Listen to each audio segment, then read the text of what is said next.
podcast.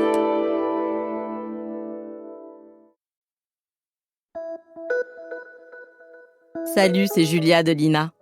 Cette semaine, dans La vie d'avant, je vous emmène à la rencontre de Francis, berger itinérant depuis 50 ans. On est en 1983 dans les Alpes. Francis est un digne représentant de l'un des plus vieux métiers du monde. Voilà un homme libre et heureux. Alors c'est bien d'être berger? Non, c'est pas bien. Pourquoi? Et vous savez pas, pour être berger, il faut être illettré. Autrefois, ils disaient, les bergers, c'était les illettrés du village.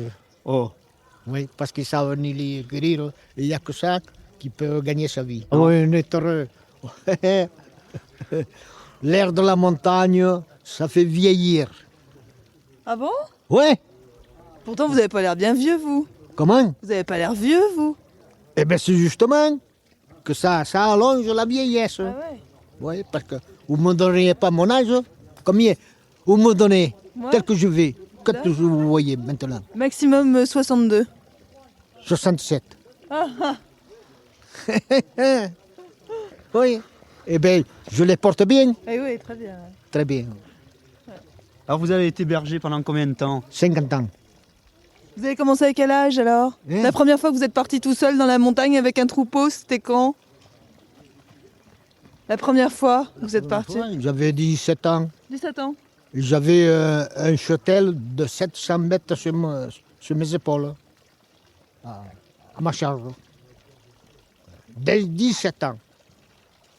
700 mètres sur la montagne à 2000 mètres d'altitude. Le Var. Dans le Var, j'ai fait Brignoles, j'ai fait Camp-les-Brignoles, Forcalquier. C'était pas tellement payé, mais vous savez, on se contente de tout. Et qu'est-ce que vous faisiez alors que vous redescendiez quand les moutons étaient à la bergerie? Ah ben, quand on descendait, on faisait la mise à bas, les agneaux. Vous étiez marié? Vous aviez des enfants? Ah non, célibataire. Ah bon? Oui, moi, Pourquoi? pas de femme, parce que les femmes, c'est des casse-pieds. Non. Eh oui, non. Vous pensez vraiment ça, vous? Ah oui. Mais alors, vous étiez pas mal, on a dû vous courir après, pourtant, il y a des jeunes filles qui auraient bien se marier avec vous. Eh ben oui, mais je ne le veux pas, moi. C'est des manches d'être, toi. Oh. Oh. Parce que nous, on a trop souffert, on a été 10 de famille. Alors, il y en a bien de reste. Je ne veux pas en mettre de plus. Vous êtes jamais tombé amoureux? Comment? Vous êtes jamais tombé amoureux? Ben, quelquefois, mais... Oui, mais vous savez pas, on a trop souffert de mon enfance. On a trop souffert.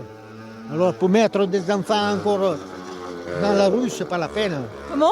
Pour mettre des enfants au monde, que je voudrais pas que mes enfants passent la vie que j'ai passée moi, Ah oui? en étant dans l'enfance. La première fois que vous étiez amoureux, qui c'était? Racontez-moi. Ah, oh. Comment elle était? Hein? Qui c'était votre première fiancée? Eh bien, moi, je vous dis, écoutez, elle était trop facile. Pourquoi? Pourquoi? Elle ne serait pas ma femme. Trop facile, elle ne serait pas ma femme. Pourquoi elle était trop facile? Hein? Pourquoi elle était trop facile? Parce que moi, la fauchée. Hein? Elle n'était pas sérieuse. Oh. Voilà, on me la fauche. Alors, il faut quelqu'un de sérieux qui, quand il y en a quelqu'un qui s'approche, qui fasse voir les poings. Bang, dans la gueule. On va pas ensemble. Vous avez eu des chiens alors? Des chiens, des chèvres,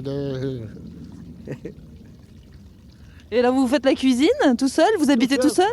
Oui, je me fais la cuisine. Qu'est-ce que vous faites de bon là ce soir? Ce soir, je suis invité. Ah bon? Ouais. Ah, par une fiancée? Non, j'ai travaillé. C'est juste comme me fasse manger. Ah ouais, c'est Oui, bien. très bien. Qu'est-ce que vous avez fait? Qu'est-ce que vous avez fait comme travail? On a drogué 300 brebis. Droguer 300 brebis. Oui, Pourquoi dans la droguer? bouche, pour le verre. Ah ouais. Pour le verre. Drogué au pistolet. Elles se sont laissées faire? Ah ben on les tient. Ouais. Zamar, on les tient. Vous êtes heureux? Vous êtes content? Vous n'avez pas de femme, mais vous êtes content quand Moi, même? je suis content, je suis libre. Ouais. Vive la liberté. On dit. Quand je suis seul, je fais des frites, je fais des omelettes, je fais des crêpes. Des crêpes. Des crêpes? Des crêpes. Je fais sauter les crêpes. Et puis on fait un vœu. Hein? Et on fait un vœu quand on fait sauter les crêpes. Oui. C'est lequel votre vœu, vous?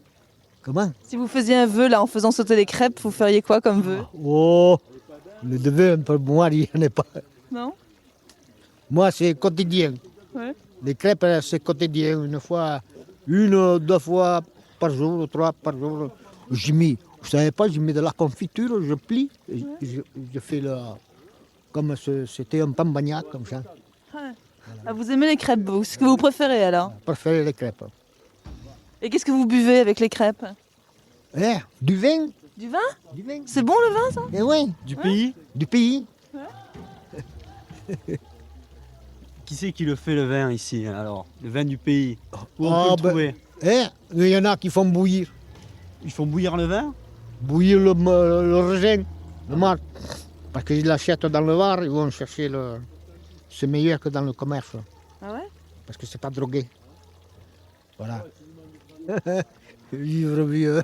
Qu'est-ce que Ça, vous me conseillez? Oui, mais ça dépend de le moteur que vous avez là-dedans. Hein? Parce que moi, le moteur, il est bon. Hein? Alors, si vous voulez faire vieux, il faut un peu quitter la ville. Respirer tout cette gasoil, ça brûle en bas dedans. Hein? La ville, c'est dégoûtant, la ville. Hein? Hein? Moi, je suis en hauteur. J'ai remarqué la brume, cette brume que vous vivez en bas dans cette brume. C'est tout le mazout qui brûle, tout ce poil à mazout. C'est pas bon ça. Il faut aller vivre à 1500 mètres d'altitude. Alors là, vous respirez le bon air. Merci d'avoir écouté cet épisode. S'il vous a plu, partagez-le et abonnez-vous pour ne rater aucun nouvel épisode. Je vous retrouve la semaine prochaine pour une nouvelle rencontre dans la vie d'avant. En attendant, vous pouvez écouter d'autres récits en archive sur INA Podcast.